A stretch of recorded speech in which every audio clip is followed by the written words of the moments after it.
everybody, Chelsea Lucas here, MommaWolf. I wanted to do a video on a few of the things that we do with our kids to include heathenry into their lives. I try to include it as much as possible. I try to make sure it's something that gets discussed or something, every day. The biggest thing that I do, the number one thing that I do, is we read stories every night before bed. That is a tradition. I only have my older kids in the summer, so that's what we do every summer when they're here, is every night before bed we go up and we read stories. Sometimes I'll tell the stories from memory, and sometimes I will use a website that's got them, the sagas translated into a more kid-friendly version.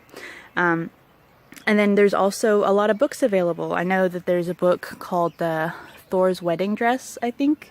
I don't have that one yet. I really want to get that one. There's also a book called Old Dawn. That's another one that's on my list to get. Ones I have Odd and the Frost Giants by Neil Gaiman. And then I've also got a book called Crystal and the Shield Maidens. I haven't read that one yet, but Odd and the Frost Giants is really good.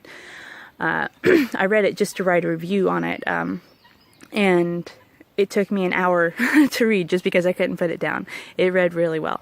And then I've got a book that's a coloring book on the Norse gods, and it has a little, informational blip under each picture of the gods.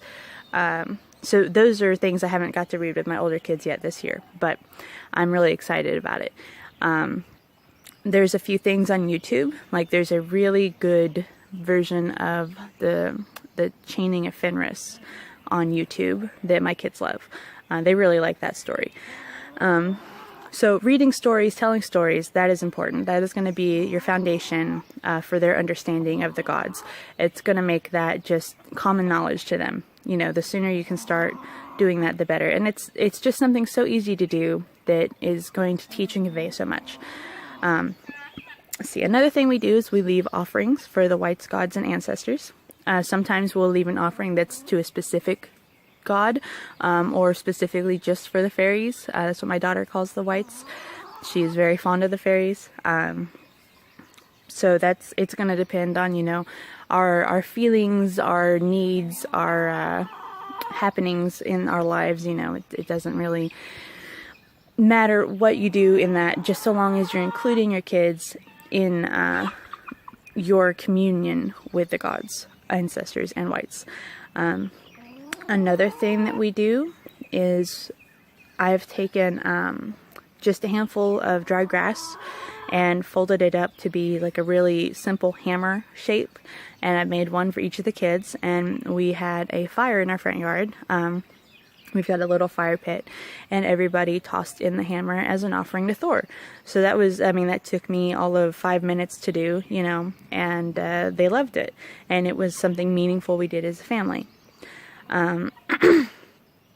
See, another thing we do is we have Yule, and we have that as our personal family holiday. Our extended families are Christian, so they celebrate Christmas, and we've got, different houses to go for Christmas so that everybody can see the kids. And by celebrating Yule, we're keeping our traditions alive. We're keeping our holiday separate, even though it's, kind of in the same feeling for the kids and the same time of the year.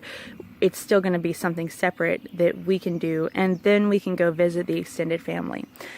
So our personal family time is not interrupted by that holiday. I think that's a good system. That works out pretty well. I think that was all I wanted to put on this video. We do have a group that we go and we do ceremonies and rituals with, but we're still working on building up the local community, so we don't have a solid kindred yet. But the best thing you can do for your kids is to just include them. You can't expect them to be something that they are not a part of. You know what I mean? If you want your children to grow up knowing the gods, then you need to introduce them to the gods. You need to make sure that that is something that they know and they're aware of. I know a lot of people who are pagan or heathen who who don't include their kids intentionally. They don't want to like indoctrinate them into something because that's how they felt growing up Christian, was they felt indoctrinated. So they're trying to offer their kids like a different freedom. And I completely understand that. That does make sense. But I disagree. And I disagree because I've known a lot of second-gen pagans who are not pagan. I've known so many people whose parents raised them, whose parents were like Wiccan or pagan or heathen, and they didn't include any faith in their upbringing, and now they just don't have a religion. Like they never learned to get to know the divine. They don't have experience to choose a religion based on them, just because they don't have that experience in a religion. You know what I mean? So I think it's important that you include your kids in your practice. Even if you want them to have that freedom, they can still have that freedom. You can still allow them to choose a different faith if it suits them better. But they need to have a basis to make that decision on. And including them in religion is going to teach a lot more than religion. It's going to teach faith in the unseen. It's going to teach connection to the divine. It's going to teach that fidelity to a higher power. You know, I know everybody practices differently, so it's going to be up to you how you do it. But that is my big talking point, I guess, for other heathen parents, is I think it is so important that we include the kids in the practice, because how else are they going to get to know the gods? They need to be included. They need to see you doing it, and they need to be involved. They can be who they want to be when they grow up. That is perfectly fine. I have no problem with my kids choosing to be any other religion. That's their personal choice. But I'm going to teach them how I connect to God, the divine God. And for me, that's heathenry. For me, that's Odin and Thor and Freya and all of the Aesir and Vanir.